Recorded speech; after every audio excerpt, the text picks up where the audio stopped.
بسم اللہ الرحمن الرحیم والصلاۃ والسلام علی رسولہ الکریم۔ تو یہ جگہ جو جامع مسجد دمشق کی ہے، اگرچہ مسجد اس میں بعد میں بنی، تو پہلے حضرت ہود علیہ السلام کا باغ تھا اور اس میں تین کا درخت تھا، تو اس وجہ سے والتین کی تفسیر اس کے ساتھ کی گئی۔ فہو المعبد القدیم، یہ پرانی عبادت گاہ ہے، الذی تشرف بالانبیاء علیہم السلام، جسے انبیاء علیہم السلام سے بھی شرف حاصل ہوا۔ وصلی فیہ الصحابۃ الکرام، اس کے اندر صحابہ کرام رضی اللہ تعالی عنہم نے نماز پڑھی۔ وقد صرح الفقہاء بان الافضل بعد المساجد الثلاثۃ ما کان اقدما، اور فقہاء نے یہ وضاحت کی کہ مساجد ثلاثہ، مسجد حرام، مسجد اقصی، مسجد نبوی شریف کے بعد یہ فضیلت والی مسجد ہے باقی تمام مساجد کے مقابلے میں، جس کی پرانی فضیلت بیان کی گئی ہے۔ بلکہ اخبار دول و آثار اول، جو ابو العباس کرمانی کی کتاب ہے، اس کے اندر یہ ہے، حضرت سفیان ثوری رضی اللہ تعالی عنہ تک یہ سند کے ساتھ بات پہنچائی گئی ہے۔ سفیان ثوری نے یہ کہا کہ ان الصلاۃ فی مسجد دمشق بثلاثین الف صلاۃ، ایک نماز جو ہے مسجد دمشق میں اس کا 30,000 نمازوں والا ثواب ہے۔ تو امام شامی کہتے ہیں وَهُوَ لِلَّهِ الْحَمْدُ إِلَى وَقْتِنَا هَذَا مَعْمُورٌ بِالْعِبَادَةِ، آج تک اگرچہ کئی صدیاں گزر گئی ہیں، مسجد دمشق جو ہے وہ معمور ہے، آباد ہے عبادت کے ساتھ۔ وَمَجْمَعٌ لِلْعِلْمِ وَالْإِفَادَةِ، اور علم کی اکیڈمی ہے، مرکز علم ہے اور افادے کا مرکز ہے۔ وَلَا يَزَالُ كَذَلِكَ انشاءاللہ، ایسے ہی رہے گی انشاءاللہ۔ کب تک؟ اِلَىٰ أَن يَهْبِطَ عَلَىٰ مَنَارَتِهِ الشَّرْقِيَّةِ الْبَيْضَاءِ عِیسیٰ ابن مریم علیہ السلام، یہاں تک کہ اس کے مشرقی مینار پر، جو کہ سفید مینار ہے مشرقی، اس پر اتریں گے حضرت عیسیٰ بن مریم علیہ السلام، علی نبینا علیہ السلام، اِلَىٰ أَن يَرِثَ اللَّهُ الْأَرْضَ وَمَنْ عَلَيْهَا مِنَ الْأَنَامِ، یہاں تک کہ پھر قیامت آ جائے گی اور اللہ اس زمین کا وارث ہوگا، اور جو اس پر ہیں یعنی باقی اللہ تعالیٰ رہ جائے گا۔ اس کے لحاظ سے متن میں انہوں نے کہا کہ امام جامع بنی امیہ، یہ مسجد دمشق کا دوسرا نام ہے، اور پھر ساتھ اس میں مفتی بھی رہے، امام کی علیحدہ سیٹ ہے اور مفتی کی علیحدہ سیٹ ہے، لیکن درمیان میں ثمہ ہے، مطلب یہ بیک وقت امام اور مفتی نہیں رہے، پہلے امام رہے اور پھر مفتی رہے۔ اس واسطے شرح میں کہتے ہیں افاد ان الافتاء لم یجتمع له مع الامامت، کہ افتاء والی سیٹ امامت کے ساتھ اکٹھی نہیں ہوئی، وانما تاخر عنها، اور یہ اس سے متاخر ہے۔ تاریخ محبی میں ہے کہ وہ 5 سال تک مفتی رہے جامع دمشق میں، اور امور فتویٰ میں بہت زیادہ تحری کرتے تھے، سوچ بچار۔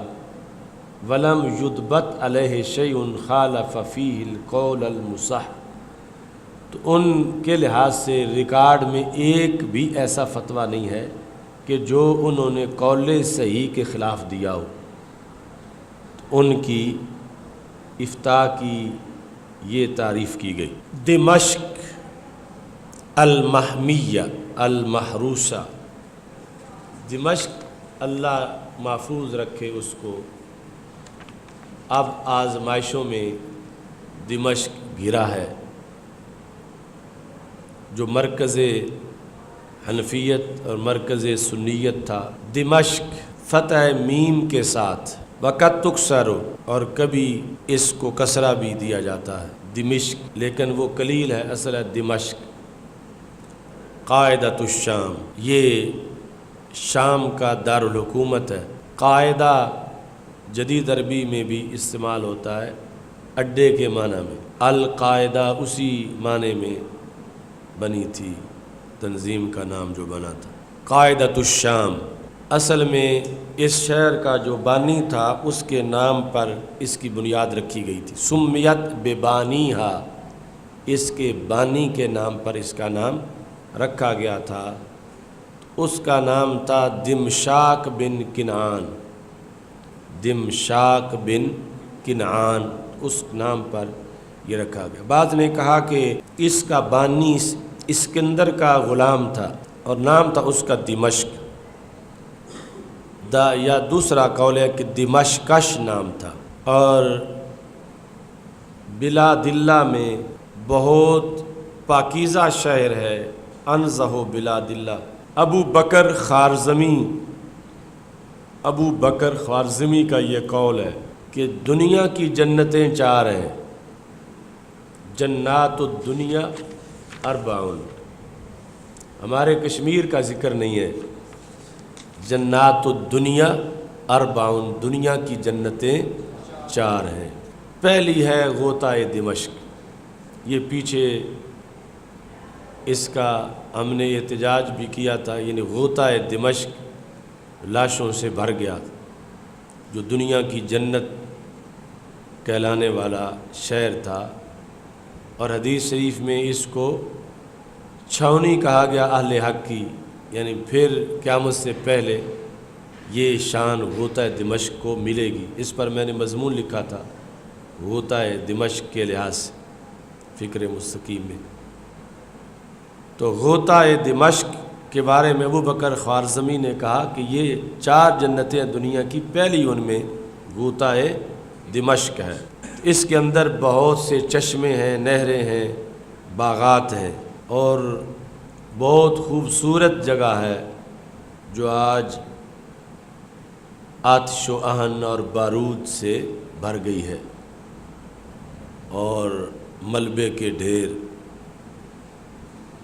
دوسری سغد و سمرقند، تو یہ پورا علاقہ ہے جس کا دارالحکومت جو ہے وہ سمرقند ہے۔ سمرقند سے لے کر بخارا تک یہ علاقہ سغد سمرقند ہے۔ اس کے بعد شیب و بوان، یہ ایران کے اندر ہے، یعنی اس کی 3 تفسیریں ہیں۔ سب سے راجح یعنی وہ جو سیاحی تفریحی مقامات ہیں ان میں سے یہ ایک ہے، فارس میں اصفہان کے قریب ہے۔ و جزیرۃ نہر الابلہ، یہ 4تھی جگہ ہے۔ خوارزمی شاید ہمارے کشمیر آئے نہیں ہوں گے، انہوں نے اس کو شمار نہیں کیا 5ویں جنت کو۔ تو یہ جو 4تھا ہے یہ عراق کے اندر ہے، یعنی عراق میں یہ جو علاقہ ہے موصل کا، یعنی بہت خوبصورت، اس کے اندر بھی مناظر قدرت بہت زیادہ ہے۔ وفضل غوطۃ دمشق علی الثلاثۃ کفضل الثلاثۃ علی سائر الدنیا، یہ بھی چل رہا ہے خوارزمی کا قول۔ خوارزمی نے کہا کہ یعنی 4 میں سے غوطۂ دمشق کی باقی پر یوں ہی فضیلت ہے جیسے باقی 3 کی ساری دنیا پر فضیلت ہے، یعنی وہ حرمین شریفین تو ویسے مستثنیٰ ہے عقلی طور پر، کفضل الثلاثۃ علی سائر الدنیا، باقی دنیا پر جیسے 4 میں سے 3 مقام کی فضیلت ہے، ایسے ہی غوطۂ دمشق کی ان 3 پر فضیلت ہے۔ کافی ہے، ناہی کا کافی ہے تیرے لیے جو وارد ہوا اس میں خصوصاً، اور شام میں عموماً کیا وارد ہوئے احادیث اور آثار۔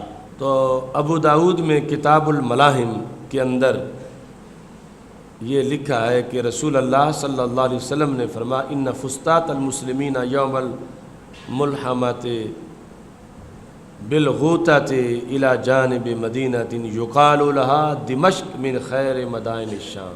یوم الملحمہ، جنگ کے دن مسلمانوں کی چھاونی غوطہ میں ہوگی، الی جانب مدینہ، اس شہر کی جانب جس کو دمشق کہا جاتا ہے، جو مدائن شام میں سب سے افضل ہے۔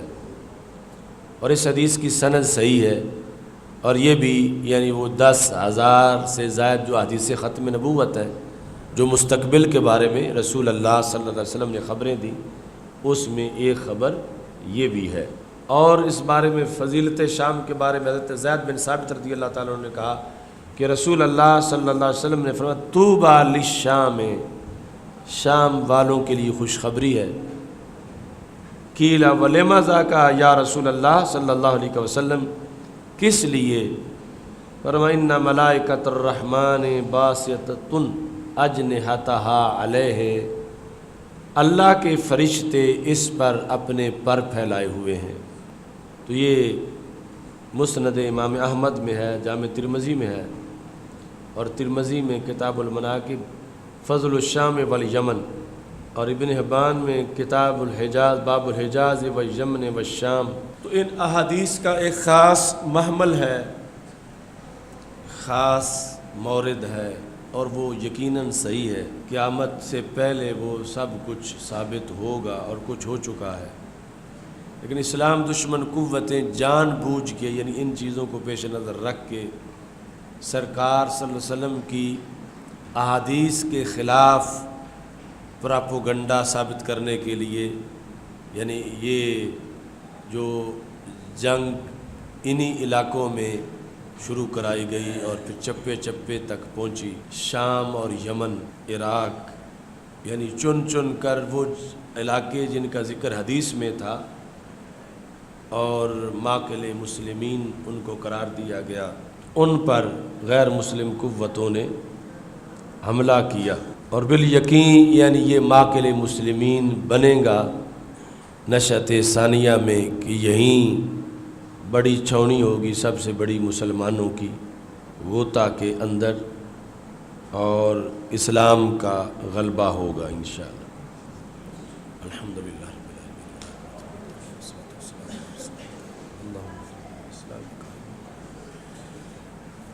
واحفظنا بالاسلام قاعدین واحفظنا بالاسلام راقدین ولا تشمت من الاعداء والحاسدین، اللہم بارک لهم فی الشام واليمن وفي البلاد كلها، وصلى الله تعالى على نبينا